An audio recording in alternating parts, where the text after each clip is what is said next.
नमस्कार दोस्तों, मैं अभिषेक शर्मा आप सबका स्वागत करता हूं आपके अपने YouTube चैनल पे जिसका नाम है राजस्थान जी के भाई अभिषेक शर्मा। दोस्तों, हम फोर्ट ऑफ राजस्थान की सीरीज़ पढ़ रहे थे जिसमें अपन राजस्थान के किलों की बात कर रहे थे। इन राजस्थान के फोर्ट सीरीज़ में अपने पिछले जो वीडियो था उसमें राजस्थान के एक फोर्ट चित्तौड़गढ़ के फोर्ट के बारे में पढ़ लिया था। आज का जो अपना वीडियो है वो गागरोन के फोर्ट के बारे में है, जिसमें अपन गागरोन के दुर्ग के संपूर्ण इतिहास एवं स्थापत्य कला के बारे में बात करेंगे। क्या यहाँ जो गागरोन का किला जो कि खिंची शासकों के लिए क्या रहा था, प्रमुख केंद्र रहा था, उसके बारे में अपन बात करेंगे कि किस तरीके से उन्होंने यहाँ पर अपना साम्राज्य स्थापित किया और किस तरीके से उन्होंने कालांतर में यहाँ पर अलग अलग प्रकार के भवनों का निर्माण कराया और क्या यहाँ पर इतिहास और उससे संबंधित घटनाएं यहाँ पर घटित हुई। देखिए दोस्तों, ये जो सीरीज है पूरी आपके राजस्थान के किसी भी कंपटीशन एग्जाम में, चाहे आप आरएस का एग्ज़ाम ले लीजिए, चाहे आप राजस्थान में आपके पटवार का एग्ज़ाम ले लीजिए, या आप राजस्थान में आपके पुलिस कांस्टेबल, ग्राम सेवक, कोई भी कंपटीशन एग्ज़ाम ले लीजिए जिसमें आपके सिलेबस में राजस्थान जीके इंक्लूड कर दिया गया है, उन सारे एग्ज़ाम के पॉइंट ऑफ व्यू से ये आपके बहुत ही इंपॉर्टेंट क्या है, पूरी एक सीरीज़ है। चलिए दोस्तों, अपन एक एक करके इसकी बात करेंगे। तो जो आज अपन बात करेंगे गागरोन के फोर्ट की, अपन यहाँ पर क्या करने वाले हैं, बात करने वाले हैं। जो ये गागरोन का फोर्ट है,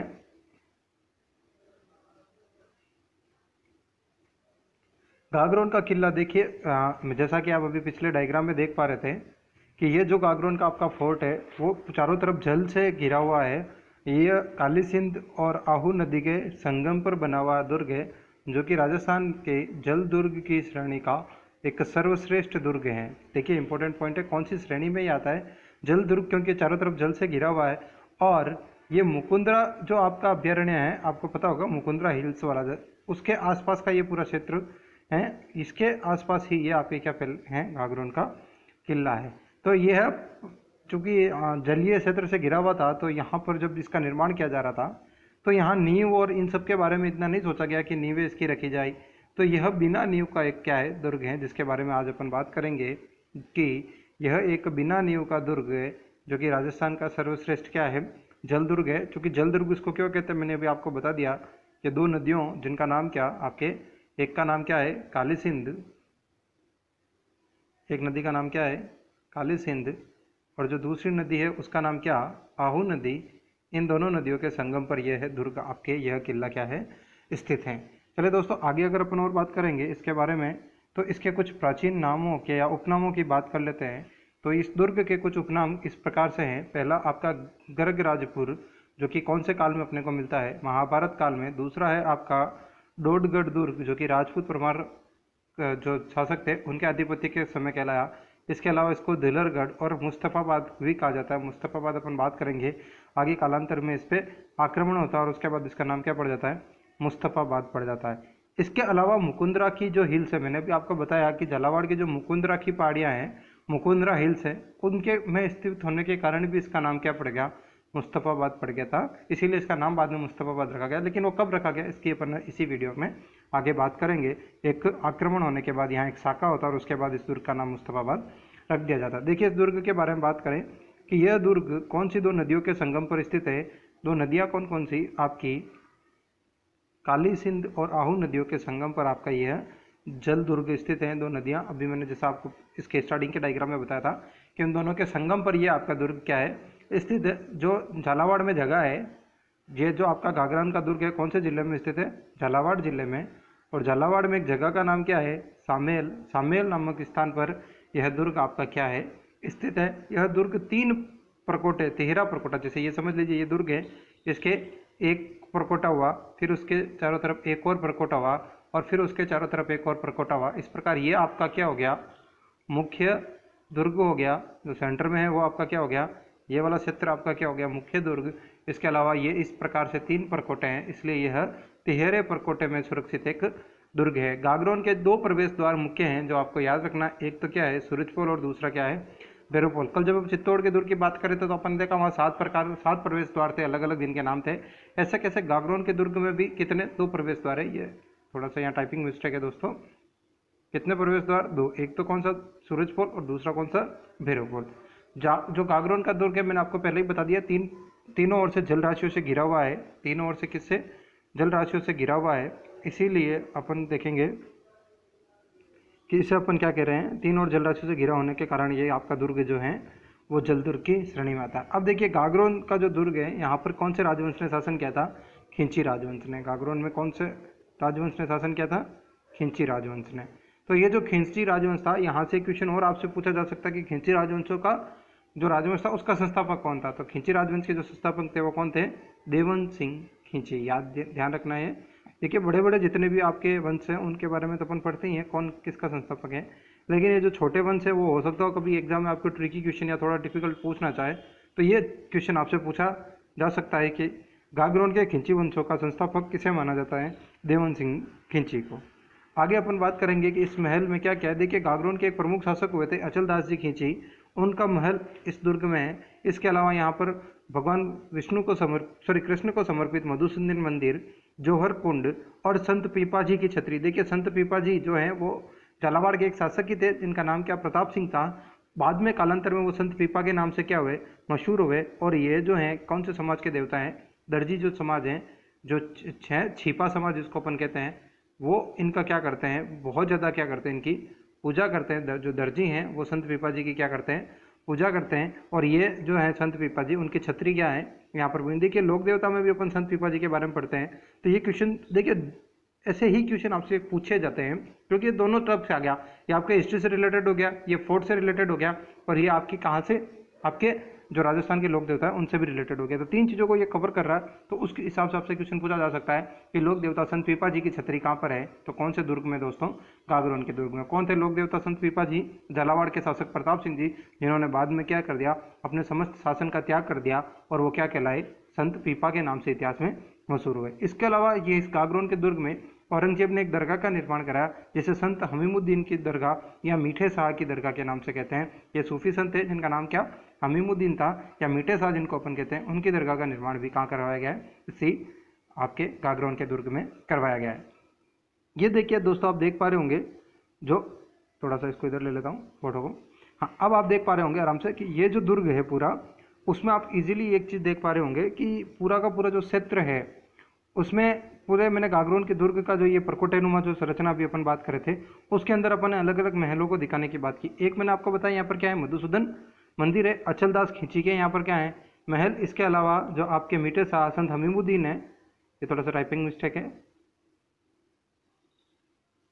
हमीमुद्दीन की दरगाह जिसका निर्माण औरंगजेब ने कराया। क्वेश्चन आपसे देखिए दो तरीके से पूछा जा सकता है। एक फर्स्ट की इनमें से कौन सी दरगाह का निर्माण औरंगजेब ने करवाया है, कौन सी दरगाह का निर्माण औरंगजेब ने कराया, तो अपन कौन सी बात करेंगे, मीठे शाह या संत हमीमुद्दीन की दरगाह। क्वेश्चन दूसरा पूछा जा सकता है, औरंगजेब द्वारा निर्मित मीठे शाह की या हमीमुद्दीन की दरगाह कहाँ पर स्थित है, तो कहाँ स्थित है, आपके गागरोन के दुर्ग में। दोनों क्वेश्चन आपको यहाँ से क्लियर होते हैं। इसके अलावा अपन ने देखा कि यहाँ पर किसका मंदिर है, शीतला माता का मंदिर है। इसके अलावा औरंगजेब ने इसका जो एक दरवाजा है जैसे बुलंद दरवाजा के नाम से जाना जाता है, उसका भी निर्माण औरंगजेब ने यहाँ पर करवाया था। अब देखिए कुछ इंपॉर्टेंट चीज़ें और हैं जो इसको आपको देखना है। एक तो यहाँ पर क्या है, झाला जालिम सिंह थे जो कि झालावाड़ के सबसे प्रतापी शासकों में माने जाते हैं।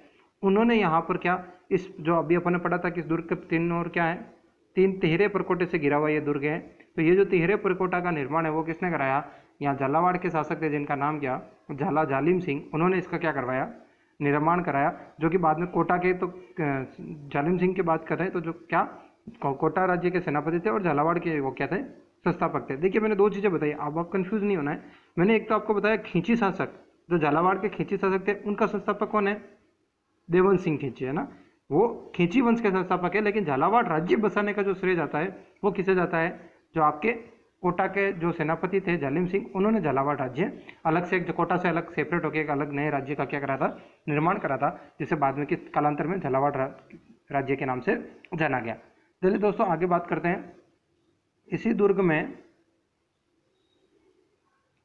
में आपके जो पृथ्वीराज राठौड़ थे, है ना, पृथ्वीराज राठौड़ अगर आपको पता होगा तो मारवाड़ के कल्याणमल और बीकानेर के जो शासक थे राय सिंह, उनके क्या थे, भाई थे।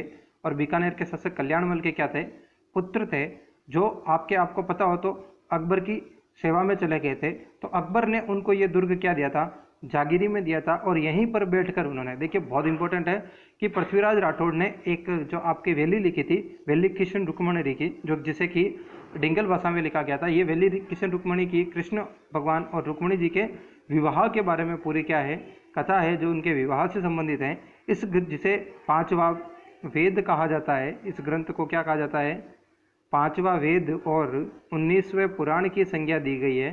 देखिए हिंदू धर्म में 4 वेद और 18 पुराण है, तो इसे पांचवा वेद और 19वें पुराण की संज्ञा दी गई है। कौन से ग्रंथ को, वैली किशन रुक्मणी को, जिसमें कृष्ण और रुक्मणी के विवाह का उल्लेख किया। इसके लेखक कौन है, जो आपके बीकानेर के पृथ्वीराज राठौड़ थे, है ना, उन्होंने इस वैली किशन रुक्मणी की क्या की थी, रचना की थी। देखिए ये गागरोन दुर्ग में अपन ये चीज़ क्यों पढ़ रहे हैं दोस्तों, क्योंकि जो वैली किशन रुक्मणी की रचना की गई वो कहाँ पर की गई है, गागरोन के दुर्ग में ही की गई है। अब पर बीकानेर के शासक पृथ्वीराज राठौड़, बीकानेर के पृथ्वीराज राठौड़ यहाँ पर क्यों आए, तो उसके पीछे कारण है कि जो बीकानेर के पृथ्वीराज राठौड़ थे वो अकबर के क्या थे, दरबार में थे।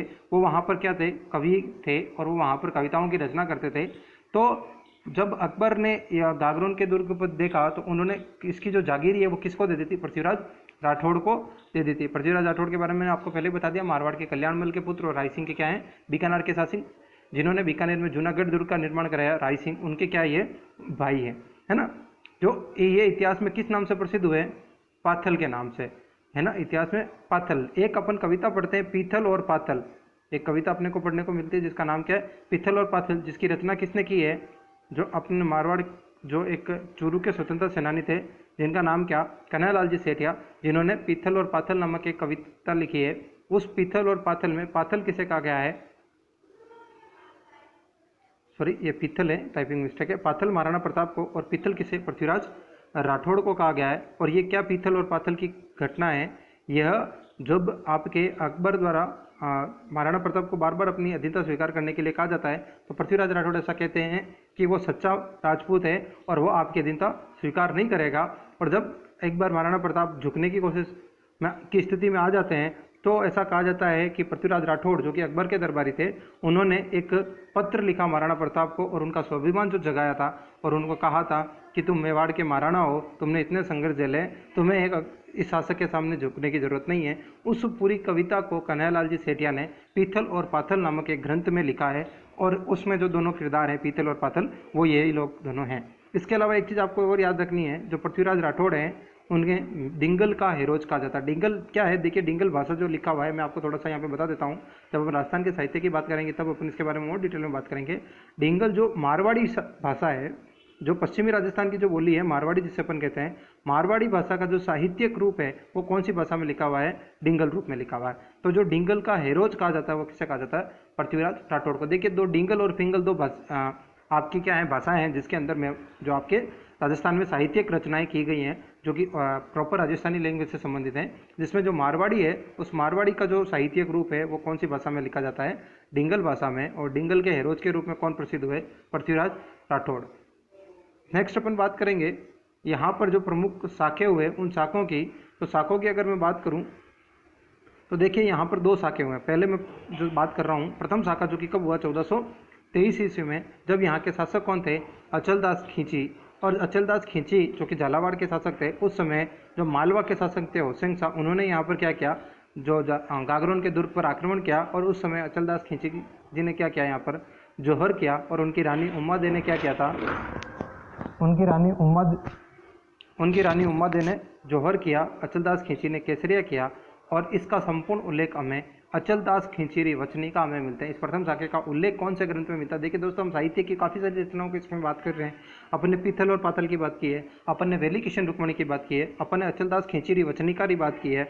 और ये अचलदास खींचीरी वचनिका शिवदास गार्डन ने लिखी है, जिसमें इस प्रथम शाखे का और इस अचलदास खींची वशेष होशंग शाह का जो ये युद्ध था, इसका संपूर्ण उल्लेख अपने को मिलता है। रानी उमा दे के जोहर का उल्लेख इसमें मिलता है। अचलदास खींची द्वारा केसरिया का उल्लेख अपने को मिलता है। और जो मैंने कल आपको वीडियो में बताया था, केसरिया और जोहर जहाँ दोनों हो जाते हैं उसे सामूहिक रूप से अपन क्या कहते हैं, शाखा कहा जाता है। ये अपन कल बात कर चुके हैं कि शाखा क्या होता है। अब देखिए दोस्तों, अगली जो मैं बात करूंगा द्वितीय शाखे की, तो ये जो दूसरा शाखा है वो कब हुआ था, तो जो 1444 ईस्वी है उसमें ये दूसरा शाखा हुआ था, जिसमें जो शासक थे यहाँ के, जो आपके गागरोन के शासक थे वो कौन थे? पालानसी थे। और जो मांडू के सुल्तान थे मोहम्मद खिलजी शेख फर्स्ट, उन्होंने ऑफिस यहाँ पर क्या किया, आक्रमण किया। और इस समय जो आपके खिंची शासक थे जेत सी, उन्होंने यहाँ पर आक्रमण किया और उन्होंने विजय के बाद, है ना, जो द्वितीय शाखा हुआ उसमें विजय के बाद इस दुर्ग का नाम क्या पड़ दिया, मुस्तफ़ाबाद कर दिया। जब मैं आपके उपनाम बता रहा था तब भी मैंने आपको कहा था कि जो मुस्तफ़ाबाद है वो महमूद खिलजी सेकंड ने, जो आपके मुकुंदरा हिल्स के कारण इसका नाम मुस्तफ़ाबाद दिया गया था।